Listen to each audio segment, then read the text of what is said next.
पंतप्रधान नरेंद्र मोदी यांचा संयुक्त अरब अमिराती दौरा फलदायी. उभय देशांमधील मैत्री अधिक दृढ होण्यासह विकास आणि समृद्धीला हातभार लागेल, पंतप्रधानांनी व्यक्त केला विश्वास. पंतप्रधान आणि अमिरातीच्या राष्ट्राध्यक्षांमध्ये शिष्टमंडळ स्तरीय चर्चा. पेट्रोलियम साठा आणि एलपीजी पुरवठ्याबाबतच्या करारावर स्वाक्षरी.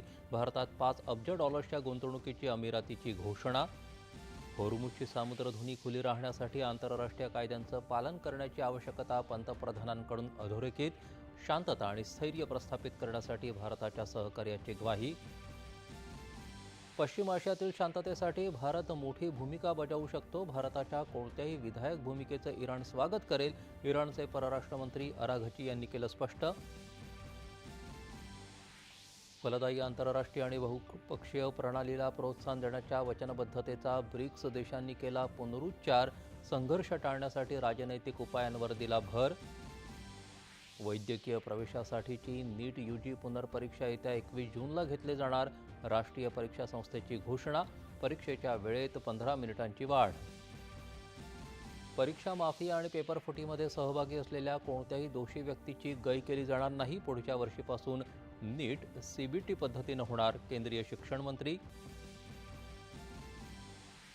नीट पेपरफुटी प्रकरणी मुख्य सूत्रधार रसायनशास्त्राचा प्राध्यापक PV कुलकर्णीला सीबीआयनं केली पुण्यातून अटक.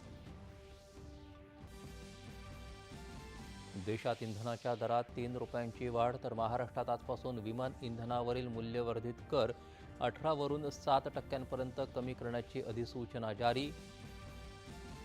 साताऱ्यात केंद्रीय ग्रामविकास मंत्र्यांच्या उपस्थितीत प्रधानमंत्री आवास योजना ग्रामीण योजनेअंतर्गत बांधलेल्या 5 लाख घरांचं वितरण.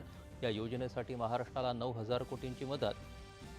शिवराजसिंग चौहान यांनी मुख्यमंत्री देवेंद्र फडणवीस यांच्याकडे सोपवली 35 ग्रामीण रस्ते प्रकल्पांची मंजुरी.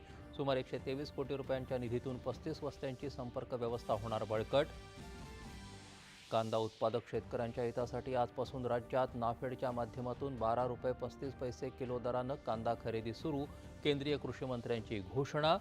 आणि ज्येष्ठ मानसोपचार तज्ज्ञ डॉक्टर आनंद नाडकर्णी यांच्या पार्थिवावर ठाण्यात अंत्यसंस्कार. मुख्यमंत्री आणि उपमुख्यमंत्र्यांनी वाहिली श्रद्धांजली. वैद्यकीय आणि सामाजिक क्षेत्रात हळहळ व्यक्त. नमस्कार. 9:30च्या बातमीपत्रात